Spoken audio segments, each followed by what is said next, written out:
Galondi segati ebe tenya welila fala kachideme. Tenya welila galonde segati nyabe tenya welila fala kachideme. Tenya welila galondi segati ebe tenya welila fala kachideme. Tenya welila namara shikolo mawe tenya welila fala kachideme. Tenya welila saraka jubu bomori tenya welila.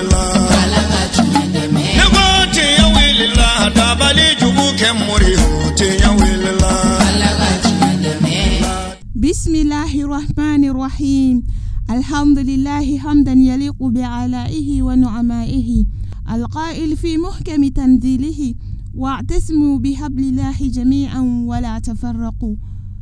ثم الصلاة والسلام على الموصوف بالجود والكرم وآله وصحبه أجمعين سلام من الله ورحمة من لدنه وبركات أمبل ما شريف لا تفي لغبغو malikono ani malikoka anga foli ananga wale nyumandombe au kilingirina bela jelinye fo aga sikidaula alaka kisi anaka hine anaka baraka alaka okeka nene au kilingirina bela jelin labo sanga ani wati bela jeli bi wajulu keneka ambe malifaba kono asikidala sikidami nobe wele sotiba buguba kurani ka ufeino alaba fo aga kurane sanman kono ko silamɛw ka u tɛgɛ di ɲɔgɔn ma k'u ka ɲɔgɔn minɛ ala ka juruba kelen na ala kira kisi nɛɛma b'a ma a ka kumakan sanumanw na a ye yamaruyali kɛ ni silamɛw ka fara ɲɔgɔn kan ani k'u bolo di ɲɔgɔn ma ani ka keleya o hukumu kɔnɔna na an karamɔgɔ a sheikh Yusuf Tanapo ani an karamɔgɔ al imam Abubakar Gindo olu ka tɛgɛ di ɲɔgɔn ma hukumu kɔnɔna na u farala ɲɔgɔn kan ka kuranɛ kalanba dɔ labɛn ka wele bila silamɛw ma balimaw sinjisiraw ani sigiɲɔgɔn ani jɛɲɔgɔn siraw u kana fara ɲɔgɔn kan ka kuranɛba kalan ka kɛ hinɛ ɲini ye ani duwawu don ka ɲɛsi an ka jamana ma mankan min basigibaliya ni mankan min bi an ka jamana kɔnɔna na ani dansago wale min talen don ka ɲɛsi kadow ani filaw ma no dogolen tɛ maasi la nin waati in na mun sɔn ala bɛ se ka bɔda di silamɛw ma a ko in na cogo min na kuranɛ kalayɔrɔ in kun denbayalen don kosɛbɛ k'a daminɛ kadow la ani filaw ani bozow ani siya wɛrɛ caman ka fara ɲɔgɔn kan ka kuranɛ kalan ni ka duwawu caman kɛ ani ka zikiriw caman kɛ kuranɛ kalanw kuncɛlen kɔfɛ an karamɔgɔw bɔra ka ɲɛfɔli kɛ silamɛw ye sigi yɛrɛ kun na ani ka weleli kɛ ka taa bɛn ani keleya ani tɛgɛ di ɲɔgɔn ma ani yafa mun sɔn an ka jamana in bɛ se ka basigi cogo min na Shirifla TV tɔgɔ la ne ni aw an ka jɛ an ka ɲɛmada o sɔrɔlen fɛ ولو نزلت على الأرض لكساه سندس وحرير ولو مزت على البهار لجعل الله ملها الأجاج والزنفرات ألا وهي السلام عليكم ورحمة الله وبركاته عباد الله أليس تهري أنا أفقى بكم العلم وليس قولي أنا أفصى بكم اللسان كما قال الصحابي رضي الله عنه أن رسول الله صلى الله عليه وسلم حيث يقول يا أبا ذر اقرأ القرآن وقال أبو ذر بعد الرواية يا رسول الله فعليك النزلة وقال صلى الله عليه وسلم إني أريد أن أسمع صوت غيري ثم الصلاة والسلام على أشرف الخلق وسيدي وحبيبي محمد بن عبد الله صلى الله تعالى عليه وآله وأصحابه وسلم تسليما كثيرا يا أيها الذين آمنوا اتقوا الله حق تقاته ولا تموتن إلا وأنتم مسلمون وقال صهيب بديء الزمان إن المرء إن لم يلبس لباس التقى تقلب ريانا ولو كان كاسيا أم بدو an b'an ka sheikuw fo k'an ka imamuw fo k'an ka karamɔgɔw fo ka dugutigiw fo ka faamaw fo maa o maa min sen k'a yɛrɛ sɔrɔ sɔgɔmada in na nin misiriba in kɔnɔ an bɛ foli ɲɛsin aw ma fɔlɔ ka alu barikada ka ala barikada an sigira sigi in kun b'a la jɔn tɛ ka sigi in latigɛ an bɛɛ lajɛlen ye silamɛ ye mais an garibidenw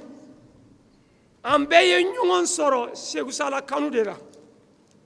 a bɛ fɔ a ma ko Dudal Segu Sala dɔw ko a ma ko Talibe Segu Sala an Segu Sala ka kalandenw a kanubaw a muridu a sheikhu a mukadamaw wele dara aw de ma sɔgɔmada in na Abubakar Jindo ka misiri in kɔnɔ ko an kana an ka Kuranɛ kalan bara Segu Sala na a ko olu ma wele ko a bɛ Kuranɛ kalan ale bɛ 20 sɔrɔ a ma wele ko a ye dugawu kɛ ale n'a denw ye alimamu minnu nana karamɔgɔ minnu nana olu denw ko tɛ u musow ko tɛ ko jamana kuturu de ko to Mali an silamɛw jigi wɛrɛ t'an ye na Kuranɛ kɔ bala an b'a lɔn Mali ta in a kɛra ɲɛdimi do kɔnɔdimi tɛ tugun karisa sigilen bɛ so kɔnɔ a bɛ karisa jalaki la karisa nɔ tɛ dɛ i bɛ min jalaki la e nɔ tɛ ne min bɛ jalaki la ne nɔ tɛ jɔn nɔ do Jabaru ala de nɔ de tasuma ye ala de k'a minɛ faama ka faamaya o tɛ se k'a faga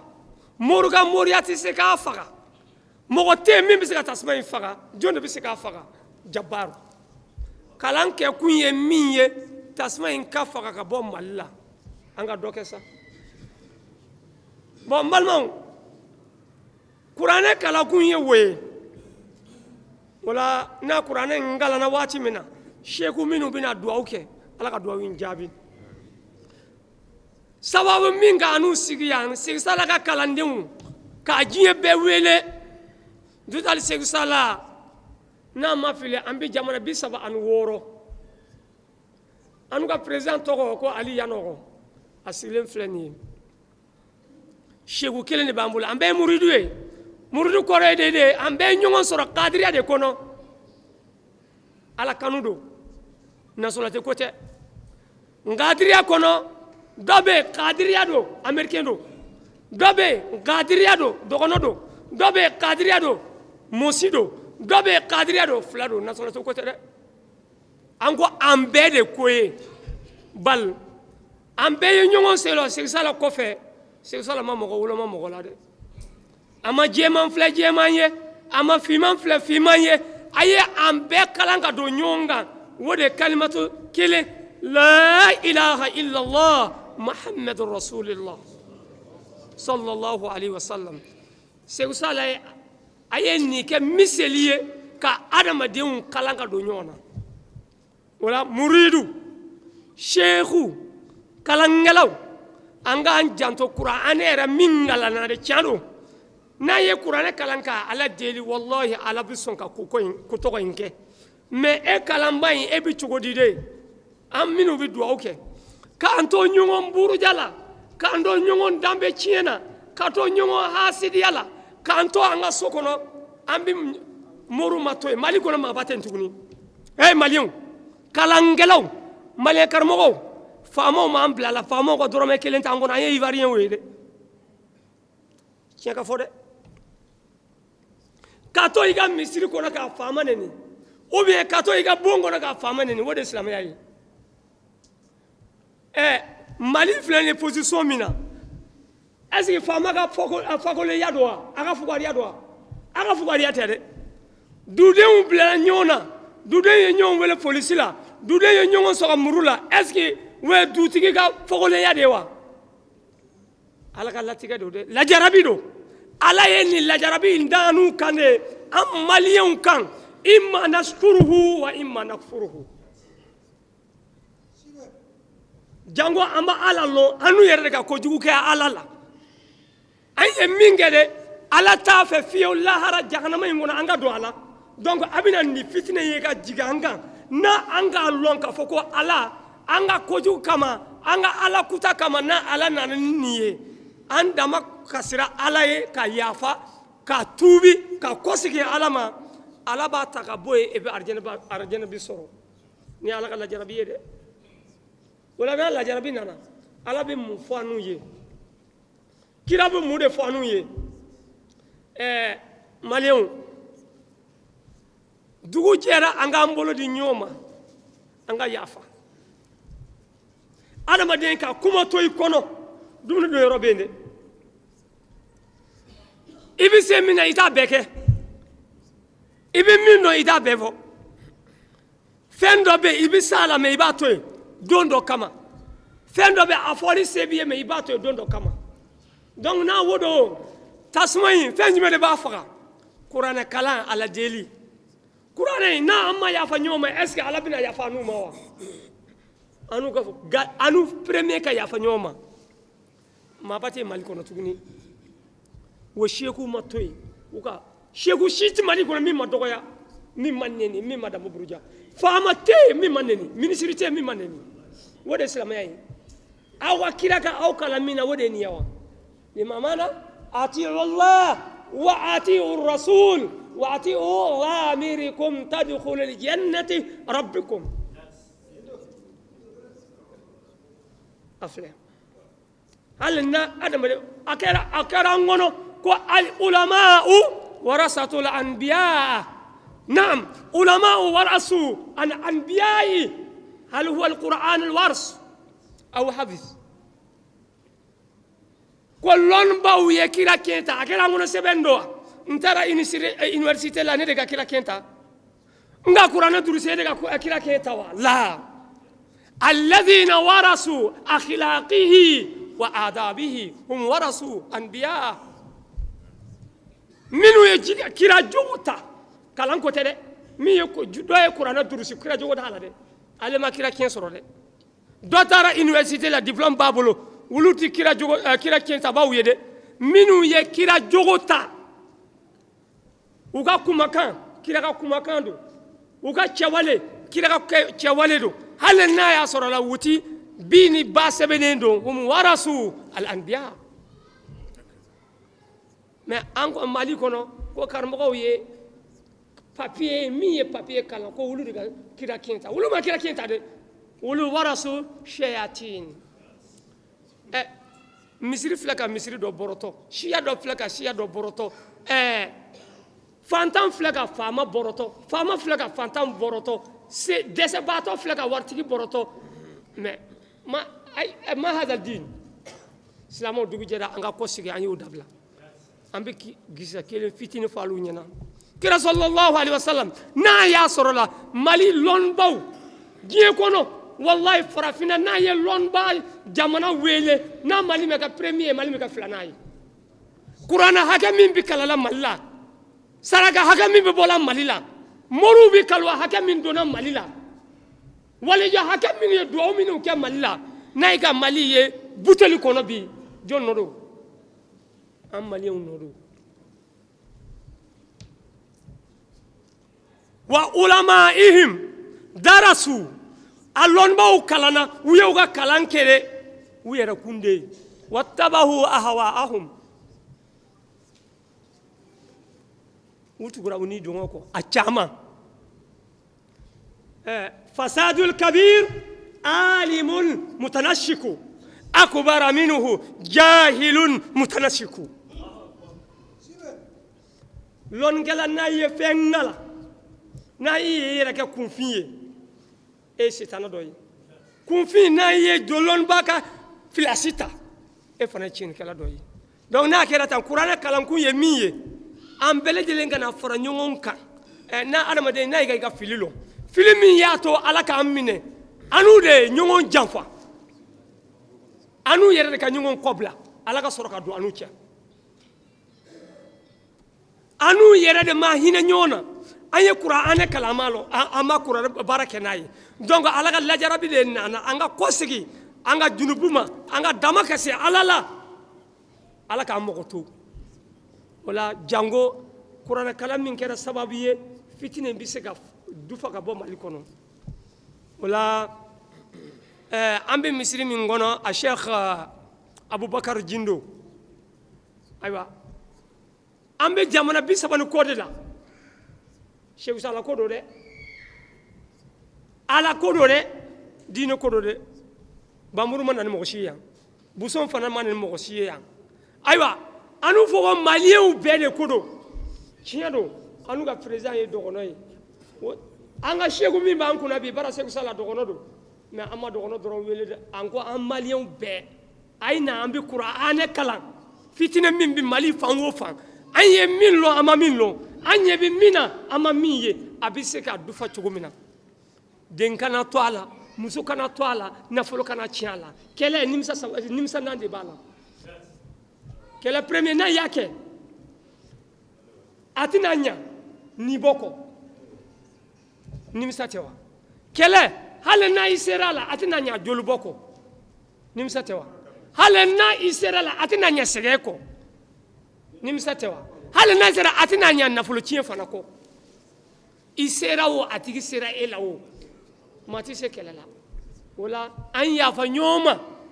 an y'i bolo di ɲɔgɔn ma maliyɛnw Mali y'an de ta ye n'a tiɲɛna a tiɲɛna an n'u yɛrɛ ye an tɛ jamana wɛrɛ sɔrɔ n'a Mali tɛ dɛ an tɛ dugu wɛrɛ sɔrɔ ne sigilen bɛ Côte d'Ivoire kɔnɔ a bɛ san 30 bɔ n ye imam ye yen n ye kalanyɔrɔtigi de ye yen mais ne ye maliyɛn de ye dɛ bi a fɔra Mali kunu de n bɔra Côte d'Ivoire ka na yan n'a Mali tɛ jamana wɛrɛ an t'a sɔrɔ dɛ o la Mali ye an de ta ye an de kan ka ɲɛ ɲɔgɔn ma an de kan ka hinɛ ɲɔgɔn ma an de kan ka ko to ɲɔgɔn bolo o la aw wele kun ye o ye o la an ka karamɔgɔw ye bara Seku Sala a n'a ka kalandenw u ye min dɔn a n'u da o de nin n'a fili yera la aw bɛ yafa an n'u ma lɔnni tɛ nin ja fana tɛ assalamu alaikum wa rahmatullahi wa barakatuh rahmanir rahim alhamdulillahi rabbil alamin والصلاة والسلام على أشرف الأنبياء والمرسلين وعلى آله وأصحابه ومن تبعهم بإحسان إلى يوم الدين رب اشرح لي صدري ويسر لي أمري واحلل عقدة من لساني يفقه قولي سلاميو أنبي الله سبحانه وتعالى كولي يماندو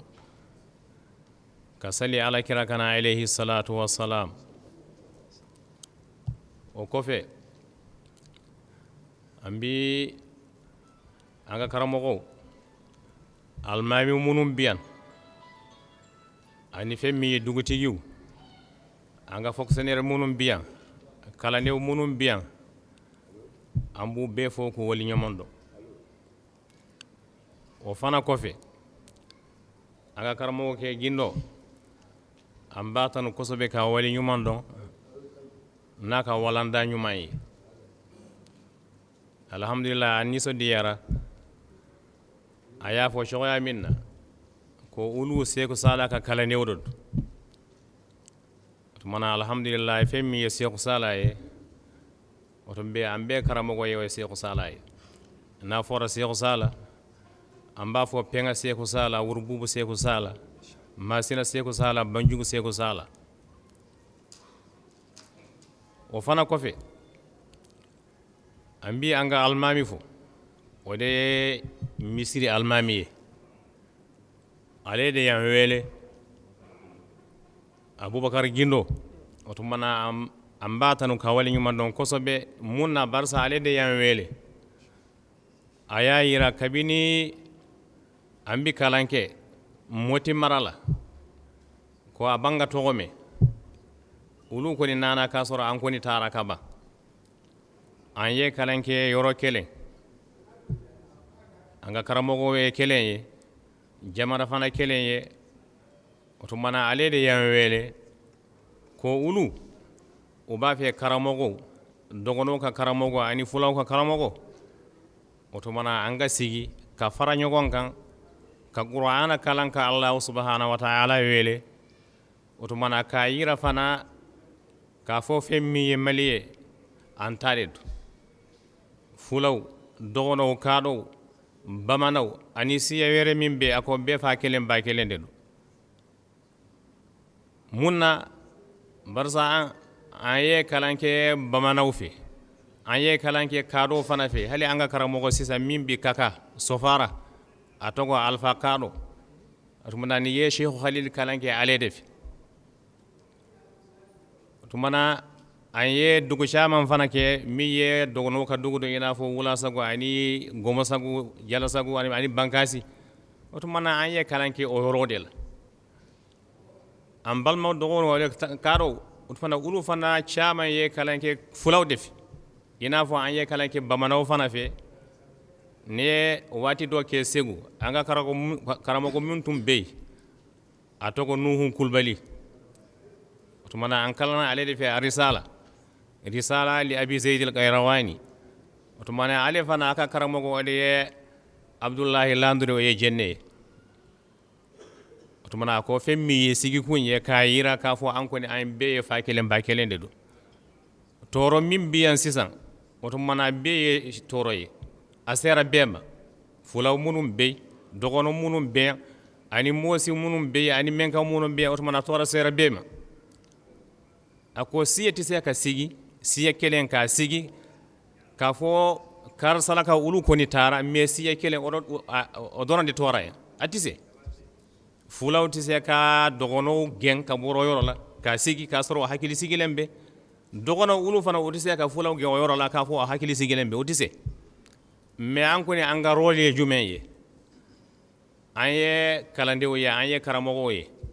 ko alakira alayhi salatu wassalam ale nana wati minna aya soro fen dama do de be o fen dama ako ode kera sababu ye ko kelebike ado ye jumeye ko ale nana ka fo karsa ale kafsani karsa ye munna barsa makka kadedu halna ya soro ima kala ima foyke me makaka doronde do me ale kafsani karsay walima karsa ale fana kafsani karsay munna barsa ale ye shirifi walima karsa ale fana kafsani karsay munna barsa ale afari gelende do me karsa ale fari finende do wore ko sa ale nana ka fo ya ayuhan nasu inna khalaqnakum min zakarin wa unsa waja'alnakum shu'uban wa qaba'ila lita'arafu inna akramakum 'indallahi atqakum otumana ayayira ka fo mogo min bey min bonyenen be Allah subhanahu wa ta'ala yoro kateme be kan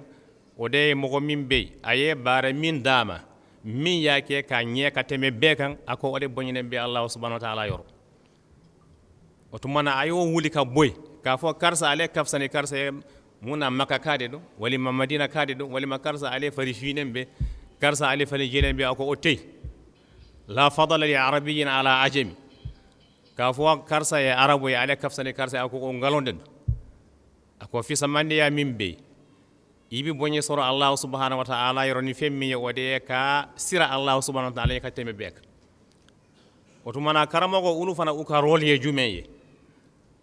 jamana na ya soro herebe alhamdulillah ambise ka sigi ka kalanke ka jagul fane ke ka fembeke mais sisan ni jamana yelemana ka ke mali bi cogoya minna sisan karamogo ulu ka royle o jumeye ako folo obi Allah subhanahu wa ta'ala wele masa tabaraka ta'ala alayhi yafu ud'uni astajib lakum innal ladzina yastakbiruna an ibadati sayadkhuluna jahannam ako aya werala ako qul ma ya'ba'u bikum rabbi lawla du'aukum ako masa tabaraka ta'ala ako aka mogoti anna na ya sura anta wele ka hira an koni ye jonye ako setigi masa ko ale dedu sangani wati bi ambi to ka awele waye folo femmi ye filanaye wode ka hadama de ka a sensibiliser ka fo karsa ale ye dongone karsa ale ye fula ye wala karsa ale ye bamana ye to an koni annana ka soro be ye fa kelen ba kelen anga mokew ulu yi etasi minjo oto mana ashira anga wati dela to mana anga kesirike ka kesirike femmin kira yan alhamdulillah an ko ne an yere non chaman deke an yere non chaman ke mene ko maddeli ka sigi reno yanna ka reno participer min kera ni shoyala ka fo karsa dogono ulu ka karamogo ulu de ye fulaw wele fulaw karamogo wele anga sigi yoro kelen oto mana ka qur'ana kalan katila ka Allah subhanahu wa ta'ala wele maddeli ka sigi ni nyogon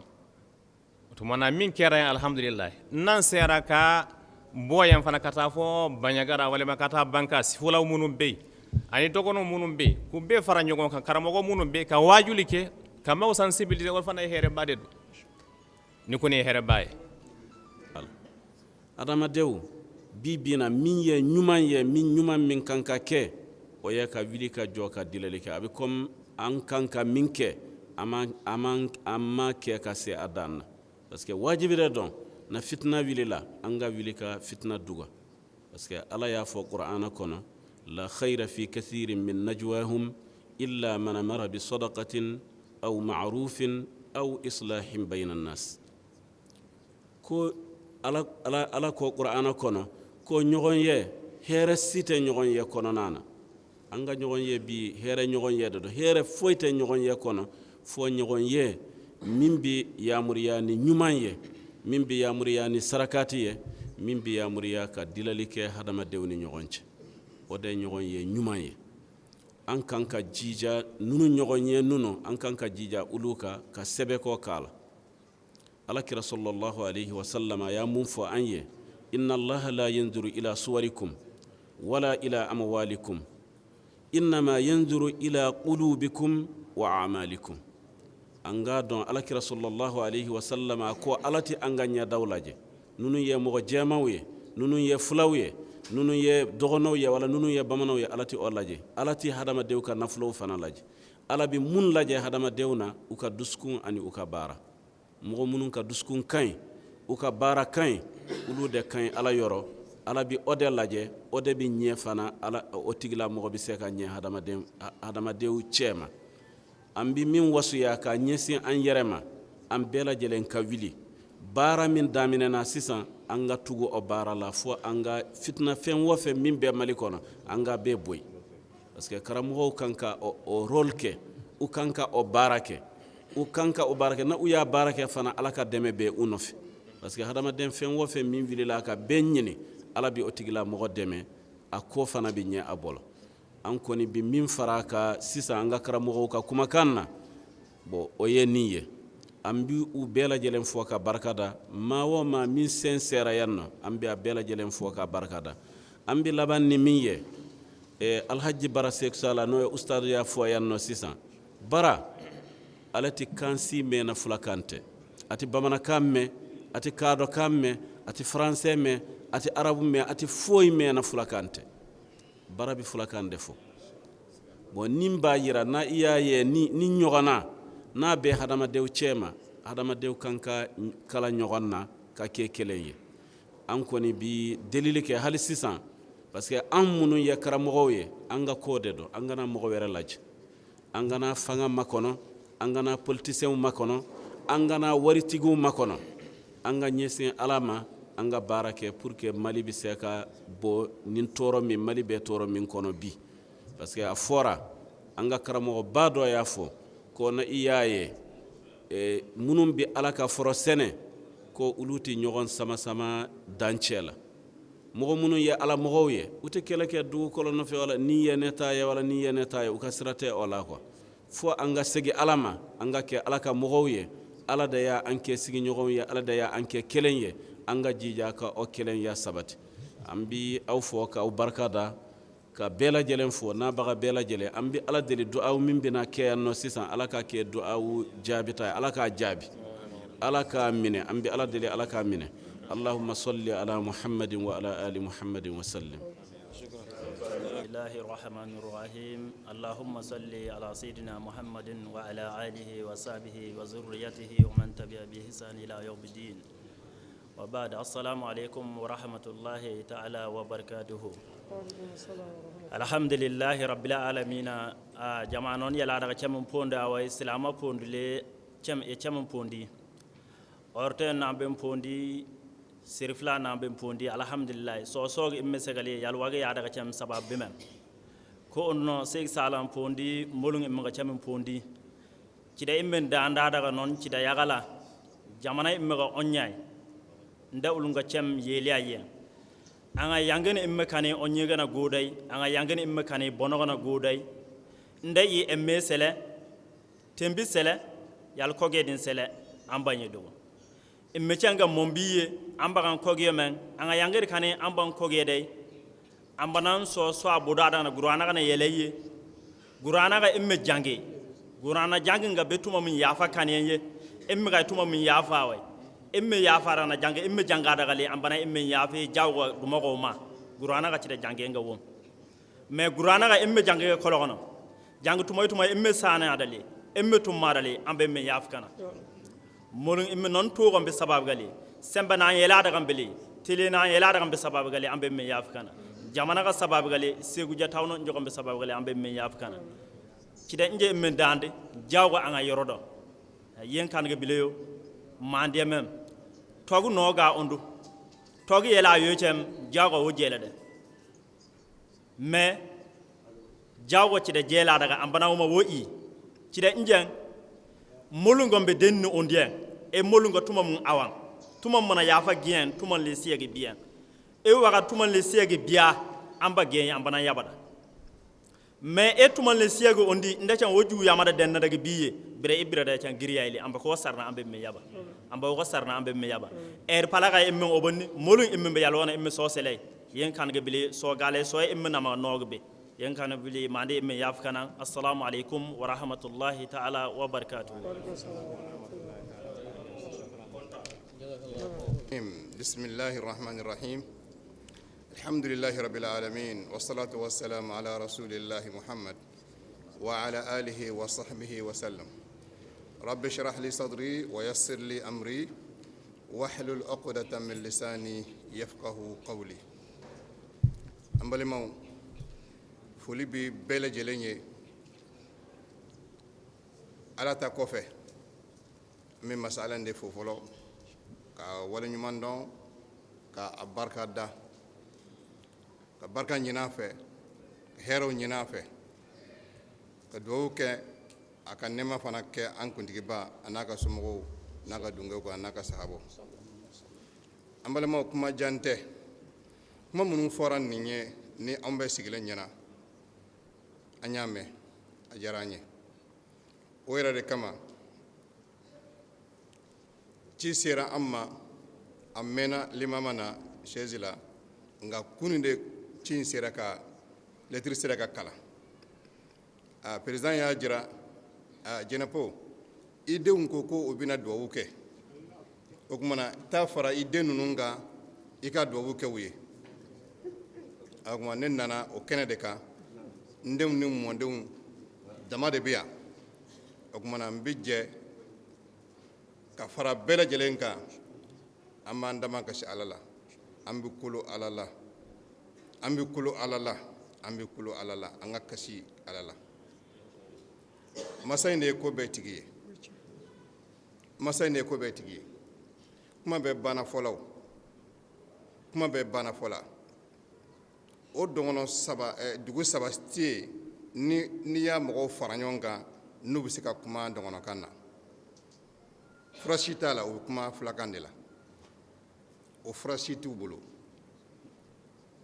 o ye kamila wali o kuma na bi anga don ka foko amde kilenye anga don ka foko amde kilenye anga don ka foko amde kilenye no dona ambe masalo tala indeli alaka ankisika antanga oma alaka ankisika antanga ka faroka ya rabbi ya allah ambe masalo tala indeli alaka ankisi annana kalaminge korona ya ala kumakande ala mankutudo ala togodo okumana anye o bela jelen kala ambe ala wele na togoye ka wele na mankutuye ka wele ni aka kumakanye aka yafa amma inafo an karamo hasan ay kuma do fo الحمد لله الذي لم يتخذ ولدا ولم يكن له شريك في الملك ولم يكن له ولي من الذل وكبره تكبيرا اللهم صل على محمد وعلى آله وصحبه وسلم السلام عليكم ورحمة الله تعالى وبركاته أبلا جلين فوقكم كما جانت مني دي أمبولو كسبة أبا أي بلا جلين ويلي komi aw bɛɛ y'an ka karamɔgɔ y'a fɔ cogoya min na ko a sera an ka anw miiri hali ni diina ko tɛ hɔrɔnya kɔnɔ a sera an ka miiri kuma jugu ani kɛwale jugu nin de bɛ na ni balaw ye jumɛn de b'a ban an ka karamɔgɔ y'a fɔ cogo min na k'a tuubi ka wale jugu kɛlen ka nimisa la k'a to yen o de b'a ban marifa n'ale kun b'a ban sisan b'a sɔrɔ an ka mali kɛlɛ banna ja marifa t'a ban wa bɔnbci fana t'a ban donc sisan anw balimaw dɔgɔnɔw ani filaw an ka sigi ye san joli ye de an bɛ san joli la sigi la ɲɔgɔn fɛ mais munna nin nana nin ko in na o b'a yira ko wale jugu kɛ don donc an k'a dɔn tuguni k'a fɔ ko siya kɛlɛ tɛ an ko o bɔ a la an ka ko in ɲɛɲini ji jukɔrɔ mun de bɛ ko in kɔnɔ de a ma deli ka nin ɲɔgɔnna kɛ mun y'a to a daminɛna mun y'a to halisa a bɛ ka juguya ka taa an bɛɛ bɛ seli an bɛɛ ko muhamadu an bɛɛ ko ala ko silamɛya mais an bɛ fagali kɛ ala ko n'i ye nin kelen bɔ ko i ye diɲɛ bɛɛ faga ala bɛ o junubu sɛbɛn i kan wa an bɛɛ ye silamɛ anw tɛ siran o junubu ɲɛ an bɛ fagali kɛ i n'a fɔ komi foyi ala ko n'i ye nin kelen ɲɛnamaya ko i ye diɲɛ bɛɛ de ɲɛnamaya ala bɛ o sɛbɛn i kan munna anw tɛ ɲɛɲini kɛ ko in na sisan munna an tɛ dɔ bɔ dusu in na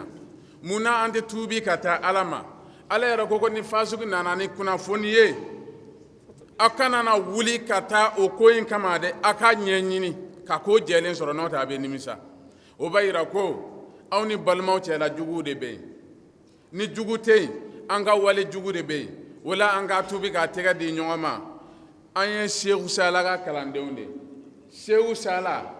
a ye bɛɛ fara ɲɔgɔn kan a ma mɔgɔ woloma mɔgɔ la mɔgɔ caman bɛ n'i ko seku sala o t'a dɔn ko dɔgɔnɔ don caman b'a fɔ ko seku sala ye fɔlɔ de mais munna o kɛra a ye bɛɛ de kɛ kelen ye munna dɔgɔnɔ anw tɛ se ka bɛɛ kɛ kelen ye ka tɛgɛ di ɲɔgɔn ma munna fula anw tɛ se ka tɛgɛ di ɲɔgɔn ma fagali in bɛ se ka mun tɛ ɲɛ anw ye donc o la an ye ɲɔgɔn fara ɲɔgɔn kan bi duwawu min kɛlen nin ye ala ka nin kɛ sababu ye ka kɛlɛ in ban nka karamɔgɔ ye kuma b'a fɔ dɛ an karamɔgɔ an k'an tilen an k'an jɛya ɲɔgɔn ye wala n'an ye ala deli ala b'a minɛ ni lajarabi ala ka kɛ don marifa tɛ se ka ban mugu ci tɛ duwawu don ani tuubi ka taa ala ma n tun bɛ fɛ ka nin dakuruɲɛ fila de fɔ n bɛ hakili ɲini aw fɛ sɔli ala rasul كما صليت على إبراهيم وعلى آل إبراهيم في العالمين إنك حميد مجيد اللهم بارك على محمد وعلى آل محمد كما باركت على إبراهيم وعلى آل إبراهيم في العالمين إنك حميد مجيد أمبي شانك كلام من أمبي فولدي بوبا كاوي فلو بوبا دوغتيغو أني المامو أني أنك دينا نيمغو منو بورا يورو لا كانا أمبي بلجلين فو كوالي نيماندو una to femi ma osoro o ta to foi kana osoro na maka herai e duwa min kerani qur'ana min kalana ni alaka ajabi alaka jamana basigi jamana nin kono ambe siran fewo fe minya alaka an kiska antanga ambe fewo fe minya ni herala alaka damma alaka jamana kono dew ni jamana marabawo alako ben kankelinna alaka nyin fem belegelen sabati ambe min fo balma islamaw an k'an yɛrɛ kɔlɔsi kumakan jugu ninnu na kumakan jugu fɔba a n'a sɛbɛba i bɛ bɔ diɲɛ na mɛ kumakan nin bɛ to diɲɛ kɔnɔ kumakan nin bɛ baara kɛ n'i ye kumakan jugu fɔ ka mɔgɔw bila wale jugu la wale jugu nin bɛ k'a kɛ walima i y'a sɛbɛ k'a bila wale jugu nin bɛ k'a kɛ hali n'i sara san b'a yirika i bɛ kaburu kɔnɔ mɛ kumakan jugu nin bɛ k'a baara kɛ i nɔ na compteur a ti jɔ a bɛ marché waati bɛɛ lajɛlen na tuma bɛɛ lajɛlen na donc adamadenw k'an yɛrɛ kɔlɔsi bala fitina jugu nin filɛ nin ye kumakan jugu nin de y'a wuli dɛ i n'a fɔ kumakan ɲuman de b'a faga cogo min na kumakan ɲuman fana bɛ ten n'i ye kumakan ɲuman fɔ ka adamadenw bilasira ka fitina sinjitugu yira adamadenw na donc o kumakan ɲuman de bɛ baara kɛ waati bɛɛ lajɛlen na hali n'i sara n'i bɛ kaburu kɔnɔ kumakan ɲuman de bɛ baara kɛ o la an balimaw ye ɲɔgɔn dalajɛ sɔgɔma na ka kuranɛ kalan donc kuranɛ de ye kumakan la kumakan ɲuman dan de ye diɲɛ ani lahara donc o la an balimaw ye jɛra ka kuranɛ de kalan ala ka balaw ban ala ka balaw ban ala ka fitina ban fitina filɛ nin ye a t'a den wolo de a b'a mɔden de wolo balaw filɛ nin ye kɛlɛ filɛ nin ye nafa foyi tɛ kɛlɛ la nafa min bɛ kɛlɛ la dɔrɔn nimisa de don donc o la maa minnu banna nin kɛlɛ nin kɔnɔ a kɛ militaires civils maa o maa min banna nin kɛlɛ nin kɔnɔ ala ka yafa bɛɛ lajɛlen ma ala ka yafa bɛɛ lajɛlen ma ala k'o bɛɛ lajɛlen kɛ seyidu su ye mes chers croyants, je saisis cette occasion pour remercier tous les frères musulmans qui sont venus de proche ou de loin. Que Dieu les bénisse. Pourquoi cette lecture du Coran aujourd'hui? Et la paix, la sécurité et la cohésion nationale dans notre pays. Et toutefois, il incombe celui qui envisage l'étude du Saint-Coran d'avoir comprendre certaines réalités, à savoir que le Coran n'est pas un livre d'un être humain qui traite d'une juste bien déterminée. C'est plutôt le livre d'Allah subhanahu wa ta'ala qui englobe des questions très variées, notamment le dôme, la loi, charia, la morale et la prédication à l'islam, l'usage des bons conseils, la moralité et la critique constructive, l'avertissement, les argumentations au témoignage, les récits historiques, les références aux signes cosmiques d'Allah subhanahu wa ta'ala. Tout ce qui n'a pas dans le Coran, c'est le faveur ou contre-faveur. Voilà pourquoi que le Coran envisage le faveur de l'humanité tout entier. Je vous remercie. دعواهم فيها سبحانك اللهم وتحيتهم فيها سلام وآخر دعواهم أن الحمد لله رب العالمين. أو تخيير حرف أو تقديم أو تأخير أو زيادة أو نقصان أو تعويل على غير ما أنزلته أو ريب أو شك أو تعجيل عند تلاوة أو كسل أو شرعة أو زيخ اللسان أو وقوف بغير وقف أو إدغام بغير مدغم أو إظهار بغير بيان أو مد أو تسديد أو همزة أو جزم أو إيراب بغير مكان فاكتبه منا على التمام والكمال والمهذب من كل الإلهان فاغفر لنا يا ربنا يا سيدنا لا تؤاخذنا يا مولانا وارزقنا فضلا من قراه مؤديا حقه مع الأعداء والقلب واللسان وهب لنا به الخير والسلام. Alhamdulillahi rabbil alamin. O kɔfɛ an ye kuma galamanin tɛngu ko n yɛrɛ hakilina bɔra mɔgɔ minnu na n'o de ye an karamɔgɔ an'an ka alimami Abubakar Gindo n'ale ye kadɔ ye an'an karamɔgɔ Sheikh Yusuf Tanapo ale fɛnɛ ye boso ye an ka ɲɛmada o sɔrɔlenw fɛ.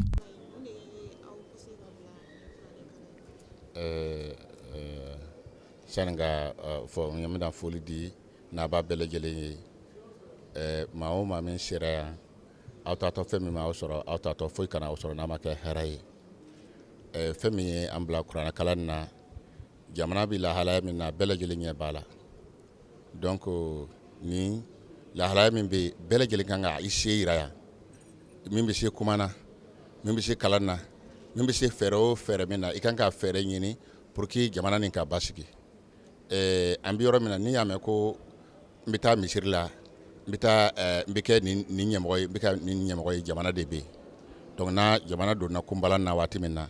an kan ka fɛn bɛɛ lajɛlen bila ka jamana ko ɲɛɲini o la an balima dɔgɔw ani fulaw ani an balima moriw caman ani même imama mɔgɔw an y'a bɛɛ lajɛlen wele ka na an ye kuranɛ kalanba kɛ pour que an bɛ se ka dugawu kɛ jamana ye cogo min na pour que jamana bɛ se ka basigi cogo min na jama wele kun de o ye donc o la kuranna kalanna duwawu kɛra donc duwawu kɛra ala ka jamana basigi sisan surtout an ka pays dɔgɔn na lahalaya min bɛ sa a ka gɛlɛ kosɛbɛ siraɲɛ de bɛ yen waati dama dama na an ka pays dɔgɔn na an ka dɔgɔnɔdugu min jenina a ka ca ni dugu 200 ye don o don o bɛna mɔgɔ faga ka dugu jeni ka taa u b'a fɔ ko karisalakaw don u b'a fɔ karisalakaw don an b'a fɔ ko x ni y de don mais min bɛ sisan fɛn jumɛn de bɛ se ka an dɛmɛ nin na fɛn jumɛn de bɛ se ka an dɛmɛ nin na n'o ye duwawu ni kuranakalan ni ka kumakan ɲuman fɔ mɔgɔw ye donc n'a balawu nana surtout minnu bɛ kumakan jugu fɔ o k'o yɛrɛ janto parce que kumakan jugu nin de ye balawu ni bɛɛ lajɛlen de ye i m'a ye kuranna fana ye kumakan 2 dɔrɔn de ye wa ya'muru bil ma'ruf yanha anil munkar wal fahsha kuranna bɛ munumunu ni nin kumakan 2 nin de kɔnɔ kumakan jugu ni kumakan ɲuman aw ka jija kumakan jugu fɔ yɔrɔ o yɔrɔ n'aw y'a ye a ka jija k'a kɛlɛ kumakan jugu nin ka dabila bawo munna balawu wulila yɔrɔ o yɔrɔ kumakan jugu nin de y'a wuli dɛ lafiya kɛra yɔrɔ o yɔrɔ kumakan ɲuman de fɔra ye donc an bɛɛ lajɛlen ka kɛ kumakan ɲuman fɔla ye donc an bɛɛ lajɛlen ka kɛ kumakan fɔla ye kumakan ɲuman fɔla de bawo kumakan jugu nin de ye balawu ni fitina nin bɛɛ lajɛlen wuli maaw bɛ yen baara foyi t'o la o kɔni bɛ taa sigi dɔrɔn ka kumakan jugu dɔrɔn de fɔ ka karisa don tan karisa dɔrɔn tan ka balawu wuli ka jɔ jamana kɔnɔ a man ɲi donc kumakan ɲuman filɛ kumakan jugu filɛ nin n'i ye kumakan jugu fɔ i ye yiri jugu turu yiri jugu ni mana mɔgɔ min mana sigi a suma kɔrɔ i bɛ junubu sɔrɔ n'a ye den wolo maa min ye den nin don i bɛ junubu sɔrɔ yiri nin n'a falela n'a taara falen yɔrɔ o yɔrɔ i bɛ junubu sɔrɔ bawo e bɛ sa kaburu kɔnɔ san 100 san 1000 yirika e dalen bɛ kaburu kɔnɔ mais i ka kumakan jugu bɛ kɛnɛ ma a bɛ komi i bɛ bato la a fana bɛ junubu ɲini i ye a bɛ komi i bɛ bato la a b'o de kɛ kumakan jugu de bɛ o ye donc an k'an janto a la dɛ kumalaw moriw sɛbɛnnikɛlaw kumakan jugu nin de an ka jamana bila nin na donc an k'an janto kumakan jugu nin na kumakan ɲuman filɛ nin ye alakira ko kumakan jugu kelen pewu fitinin a bɛ se k'i ka bato bɛɛ lajɛlen tiɲɛ i ka bato kelen bɛɛ lajɛlen a b'a bɛɛ lajɛlen tiɲɛ bawo munna mɔgɔw bɛna baara kɛ n'a ye mɔgɔw bɛ taa baara kɛ n'a ye ko i ko ten karisa yɛrɛ ko ten surtout mɔgɔw bɛ mɔgɔw la n'o kumana dɔrɔn surtout maliyɛn b'a miiri k'a fɔ ko ala de kumana u bɛ o kuma ni ta o tɛ o kuma ni ɲɛɲini bilen de u b'o de ta ka baara kɛ n'a ye donc o la kumalaw ka janto a yɛrɛ la u ka kumakan na u ka janto a la i bɛ kuma alakira ko n'i bɛ kuma i ka tiɲɛ fɔ i ka hɛrɛ kuma fɔ kuma min bɛ basigi kɛ kuma min bɛ hɛrɛ nati n'i tɛ so o la i k'i da de n'i tɛ so o la i k'i da de donc o la an balimaw nana sɔgɔma in na kuranna de kalan kuranna de ye kuma la sɔn hɛrɛman de an balimaw de nana ka kuranna de kalan ka duwawu kɛ jamana ye ka duwawu kɛ sigida ye ka duwawu kɛ diɲɛ bɛɛ lajɛlen ye an nakun de o ye bi sɔgɔma in na bi jayi sina mamadu da'awahum fiha subhanakallahumma wa tahiyyatuhum fiha salamun wa akhiru da'awahum alhamdulillahi rabbil alamin wa alaikum assalam wa rahmatullahi ta'ala wa barakatuh.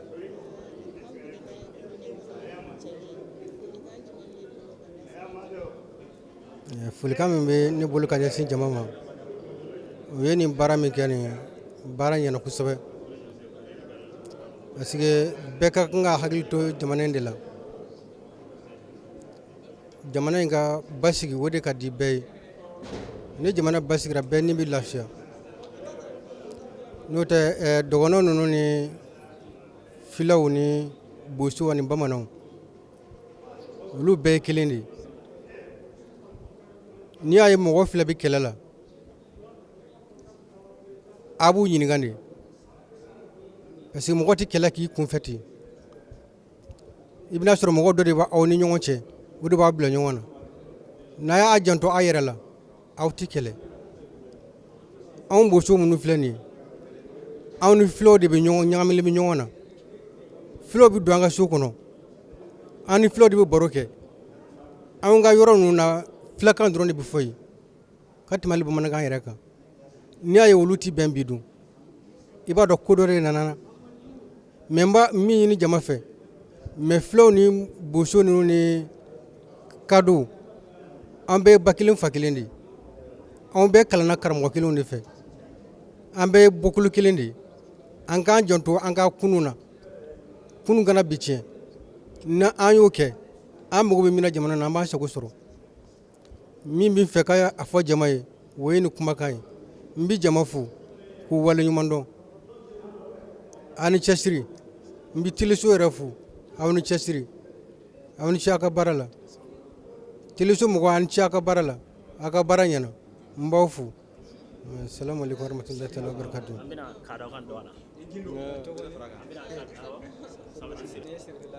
n bɛ Serifu Usmani Mayani Haidara n b'a fo kosɛbɛ ani ce a ka ɲɛmɔgɔya la ani ce a ka danaya la n b'a fo k'a waleɲuman dɔn n bɛ dugawu kɛ a ye a bɛ fɛn o fɛn fɛ jamana in kɔnɔ ala k'o kɛ a ye a jɔra silamɛw jigiya min kɔrɔ nin ala k'a jɔ a jigi kɔrɔ a jɔra silamɛw ka dɛmɛli min kama nin ala k'a dɛmɛ a ka ɲɛnamaya kɔnɔ sallallahu alaihi wasallam. Alhamdulillahi rabbil alamin. An balima Shirifila TV lagɛbagaw Mali kɔnɔ ani Mali kɔkan. An tɛ sɛgɛn an tɛ ɲinɛ ka foli ni waleɲuman dɔn ko kurakura aw ye sanga ani waati bɛɛ lajɛlen aw ka ɲɛmadaliko ɲuman na ka aw ladɔnniya k'a fɔ bi wajulu kɛnɛ kan an kun bɛ Mali faaba kɔnɔ a sigida min n'o bɛ wele Sotiba Buguba Kurakaw fɛ yen nɔ an karamɔgɔ Al-Imam Abubakar Gindo ani an karamɔgɔ Sheikh Yusuf Tanapo olu ka tɛgɛ di ɲɔgɔnma kɔnɔna na ka kuranɛ kalan kɛnɛ labɛn k'a kɛ dugawu don ye ani hinɛ ɲini ani basigi ɲini ka ɲɛsin an ka jamana ma ani k'a kɛ dugawu don ye mɔgɔ minnu fatura mankan in kɔnɔna na ka daminɛ kadɔw la ani filaw ani silamɛ fure bɛɛ lajɛlen an b'a ɲini ala fɛ dugawu min kɛra kɛnɛ in kan ala ka dugawu ninnu bɛɛ lajɛlen minɛ k'a deli ala fɛ an ka jamana ala ka basigi ni ne kun ye anw ka bi sɔrɔlenw ye aw k'an bɛɛ sigida wɛrɛ shukran lakum wa dumtum bi khair.